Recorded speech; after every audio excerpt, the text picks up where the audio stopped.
The year 1825, and the steam engine locomotion puffed its way at a stately speed of 15 bone-shaking miles an hour. It was the start of the railways as we now know them, and the start of a quest for speed which has marked the history of rail travel. Many remarkable achievements have been recorded, and many legends have been created.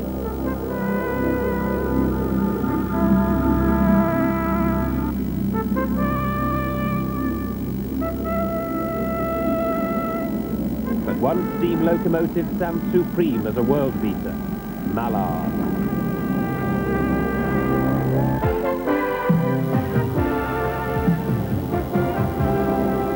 4468, the record breaker.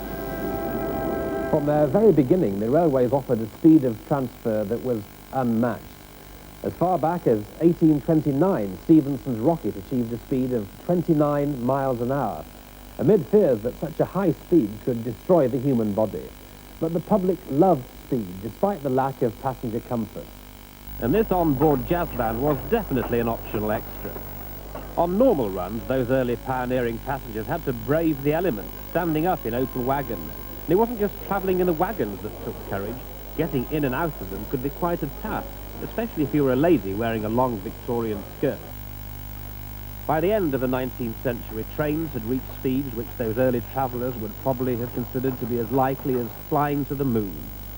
One of the principal reasons for this was the intense, indeed at times ferocious, rivalry between the east and west coast lines.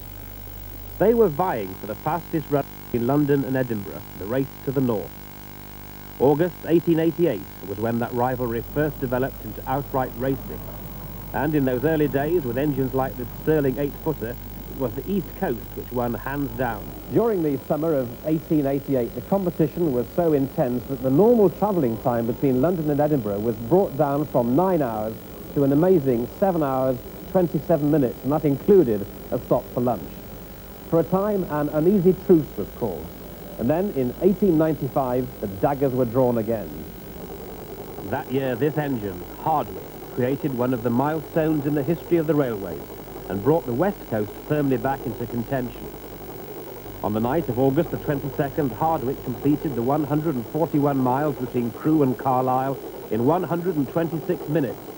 The average speed on the journey had been 67.2 miles an hour. The mile-a-minute average had been emphatically smashed, and it was a record that was to stand for decades. But the beginning of this century was to see a spectacular and indeed controversial speed run, which ironically had nothing to do with the race to the north. In 1904, Great Western Railways claimed that this engine, City of Truro, had reached a speed of 102.3 miles an hour on the route between Plymouth and Bristol. With no way at the time to verify the speed, there were many who publicly doubted the record claim. But despite the controversy, City of Truro had assured herself of a page in railway history. And she certainly became the centre of considerable interest. In fact, the company banned all immediate publicity on the City of Truro's remarkable run. Apparently they thought it would make the other passengers nervous. But that attitude changed 19 years later when they launched the Cheltenham Flyer to Paddington.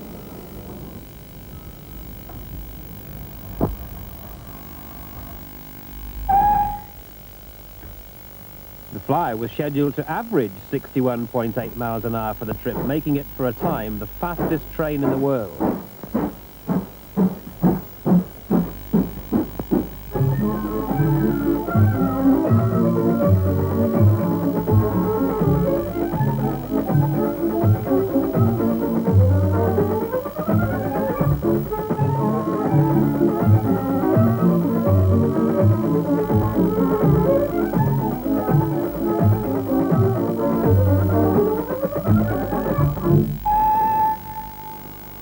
The reputation of Britain's railways was second to none, and the pride taken by the men was envied the world over.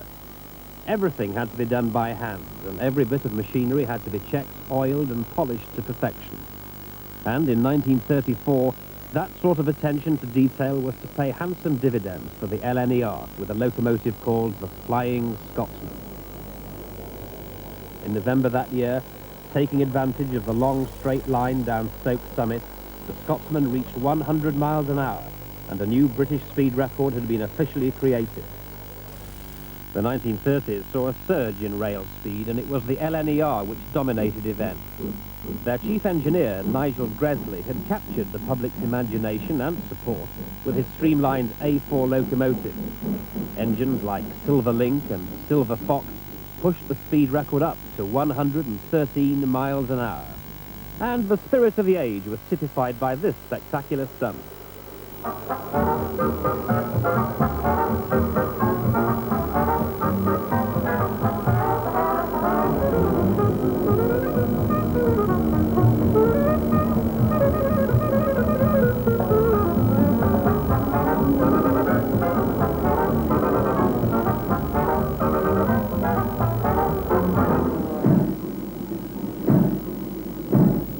The rivalry between the various companies was just as fierce on their production line.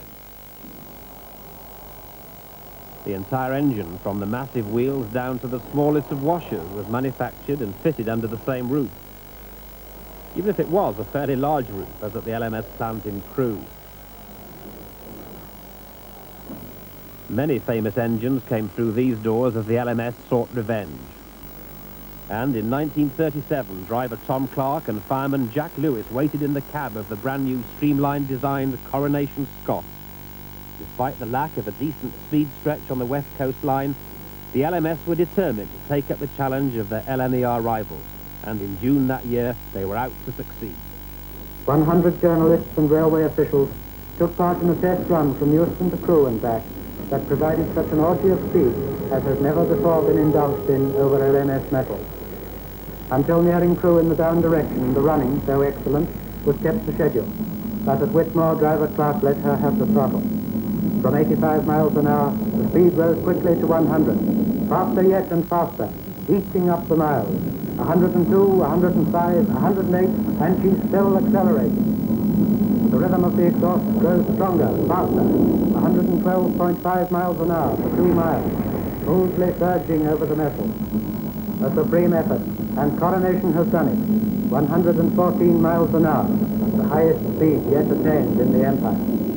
Unfortunately, that record was broken just 2 miles out of Crewe Station, and those next 2 miles were to be a journey never to be forgotten by the terrified passengers. The train was still doing over 50 miles an hour as it approached the station. The wheels were locked, and for those waiting to greet the train, it looked like triumph was to turn into disaster. Eventually, amidst a screeching of brakes and with flames shooting from the wheels, the Coronation Scott did come to a halt on this platform. And for those people standing here 51 years ago, it was a day never to be forgotten. We saw it approaching, coming round the reverse curves of South Junction there, and were absolutely certain that the thing was going to be derailed. So let me assure you that by the time that train stopped, I was running faster than the train was going, because I thought that certainly it was going to come to grief. We could see fire flying, the spark flying from his brake laps quite a distance. And was there any doubt in your mind that he wouldn't stop? Well, my mate and I, my mate is dead and gone, but he was one of the best drivers I ever did fire for. He says, good God, he's not going to stop. And we thought that. And the other thing that I remember is that when the train did come to a halt, there was a tremendous noise of broken crockery. Obviously, any crockery in the train had departed from the table and ended up on the floor in bits and pieces. What sort of state was the driver in? Well, at first, he didn't seem very happy. And my mate said to him, Tommy, he says, what did you feel like then? He says, bloody awful. There was tremendous elation, because I think everyone had realized that something had happened, that this speed limit had been broken, and so there were tremendous congratulations, although, of course, it had to be confirmed later. But I'm pretty certain that everyone on the train knew that they had gone at a speed greater than any other steam locomotive had travelled prior to then. Back at Euston, Coronation's designer William Stanier was on the platform to congratulate Tom Clark and Jack Lewis. But for Jack, that ride in the cab of Coronation was to change his life. He never again rode on the footplate as a fireman. He went to Bletchley as a porter. And he finished his time as far as I know at Bletchley. So he never worked as a fireman again? Not to my knowledge. Why not? Well, he wasn't. He just didn't pass the medical. You see, his physical condition seemed to be affected somehow, because he didn't go as a mainline fireman again. But the smiles of William Stanier were to be short-lived. His great rival at LNER, Nigel Gresley, had his own plans, and he had the enthusiastic backing of his men at the world-famous Doncaster railway plant. Here, men of brawn and brain toil among the flying sparks and in the overpowering heat. And as the white-hot metal is poured into the molds, a new engine starts its life. In this industry, men and machines combine to produce speed and efficiency. Accuracy plays a vital part in all engineering work. Gears must be cut to 1,000th part of an inch. The slightest flaw means a reject. But in these workshops, good workmanship is the byword. And everything from the smallest screw to the largest boiler is made here. The sparks from the electric arc welder fly high into the air like a firework gala, while the machine welds the various parts together at lightning speed.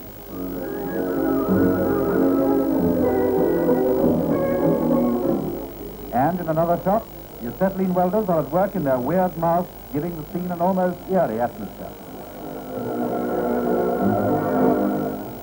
As the boilers are assembled, the engine gradually takes shape, but there is still a lot more to be done. All the different departments work in harmony with each other. Our railway stock is renowned the world over, and the fellows in these shops jealously guard their reputation for good craftsmanship and efficiency. But it wasn't just between the British companies that railway rivalry was thriving. Competition was increasing abroad. In 1935, Germany produced a steam engine, a 464, which created a new world record speed of 124 miles an hour. It was an impressive and awe-inspiring sight.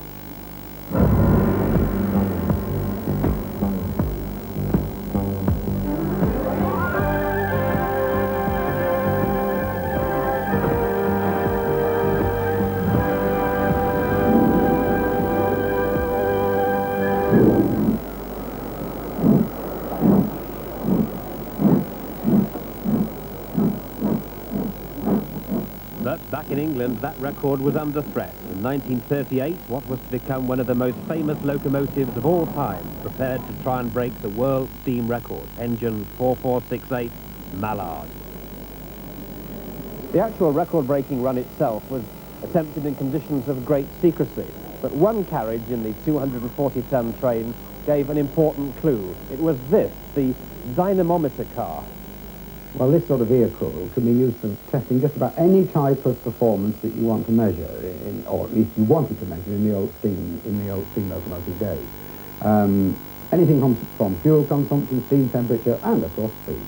But I suspect what they were mostly concentrating on was the so-called ninth wheel, which could be lowered onto the track. You would move this handle here, drop the wheel onto the track. That would immediately touch the rail surface, generate current, and according to the rotation speed would indicate very accurately how fast you were going, and eventually it would end up as a trace on the table. When this was first built then, was it the latest in high-tech? Yes, it's very solidly Edwardian. It was built in 1906, which is, oddly enough, only 2 years after the City of Truro record of 1904, so it's almost exactly contemporary with that very first burst. The amazing thing is that 30 years after it was built, it was still technically good enough to record the world speed record for a steam engine.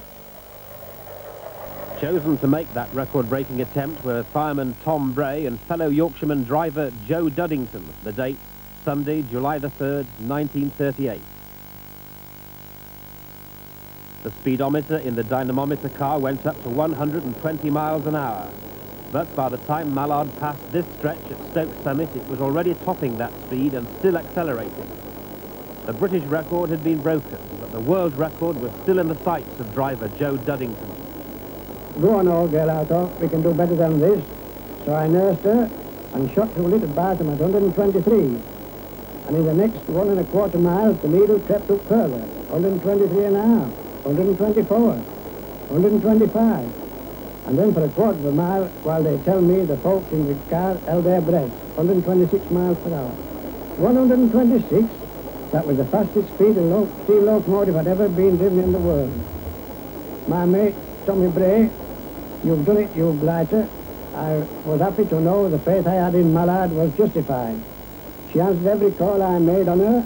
She couldn't have done better in the Sept ledger. Because of the secrecy, relatively few people had witnessed that record run, but one man who did was Walter Adams, who at that time was working as a lamp boy at Little Bytham Station. as it came down the line, you could see the swaying of the engine, and you could tell it was coming at quite a good speed. And as it went through the station, the coal was dropping off the tender and hitting on the bouncing on the platform. It's like pieces of shrapnel and stuff. And as it went through the station, and disappeared out of sight, we just watched it and thought, well, we never thought we'd seen history being made there. Mallard had taken the world record, but at a price. The engine was unable to continue her scheduled run beyond Peterborough. But when she did return to King's Cross, it was a time to pose for photographs where the smiles said it all. A new world steam record had been set, and it's one which still stands today.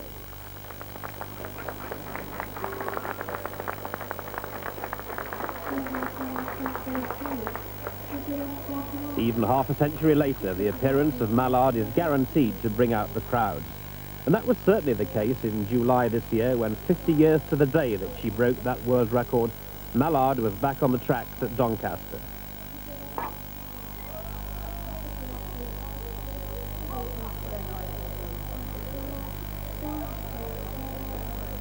For those crowding every vantage point and for those invited guests on board, it was to be a journey of pure nostalgia. Especially so for Janet Delaney, granddaughter of Mallard's record-breaking driver, Joe Duddington. We always thought of Mallard as being his own baby. It was really... It's just part of the family of the Mallard. And it really feels proud to be a part of this celebration. It's just wonderful. Really touched. And just to see all the people. I just couldn't believe that so many people are interested in the Mallard. Really lovely.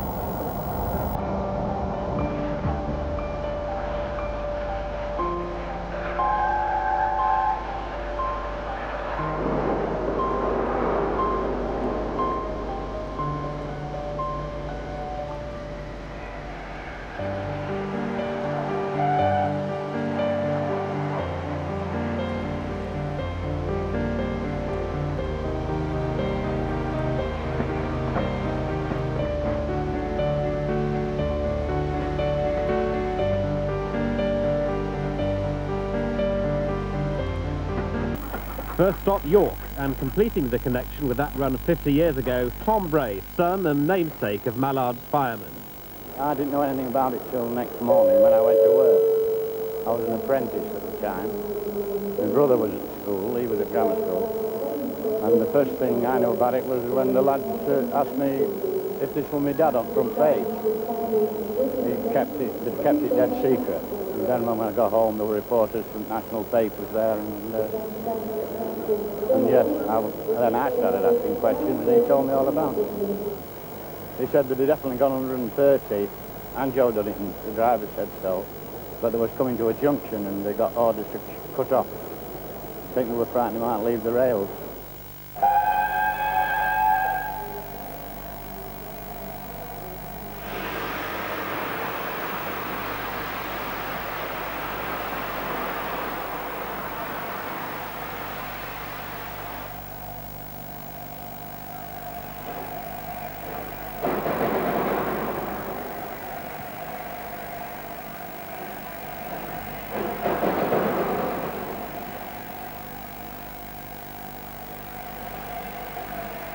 Mallard was to prove the pinnacle of the steam era. In the following years, the romance of steam gave way to diesel and then to electric power.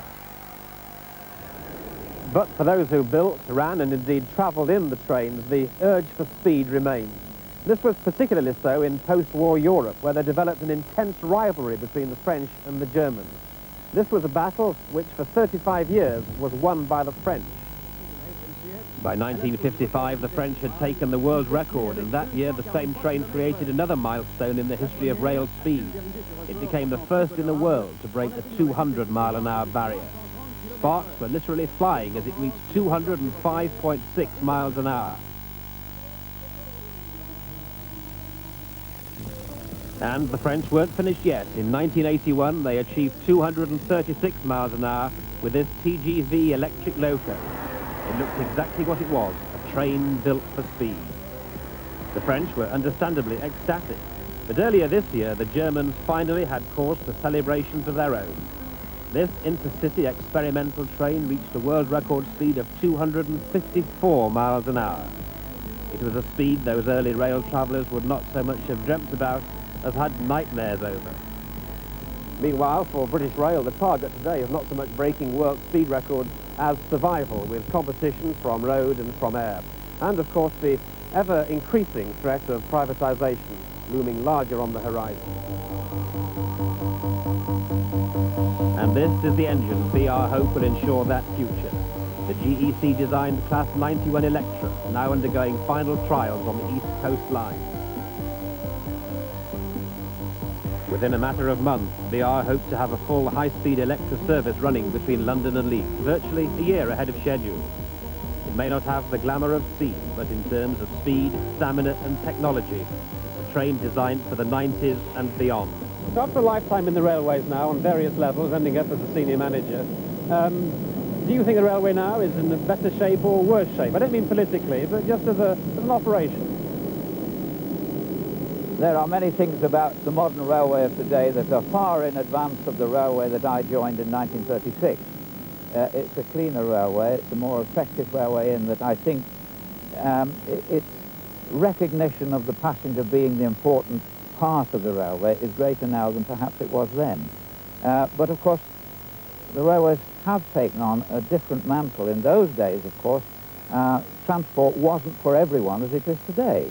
And I think that the railway has a future.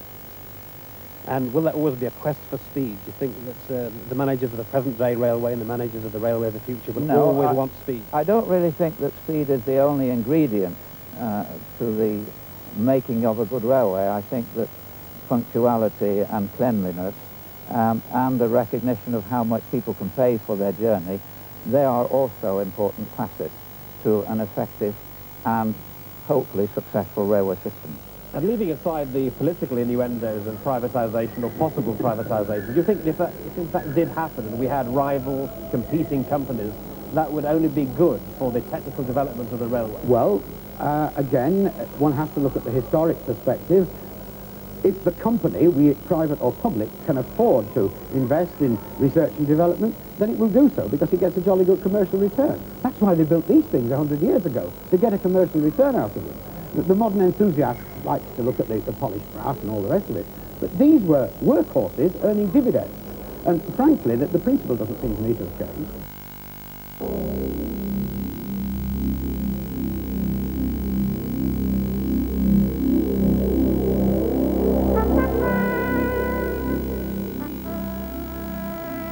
Whatever the future holds, for many the excitement and magic of the age of the train is personified in one locomotive, engine 4468 Mallard. Quite simply, the fastest steam engine in the world.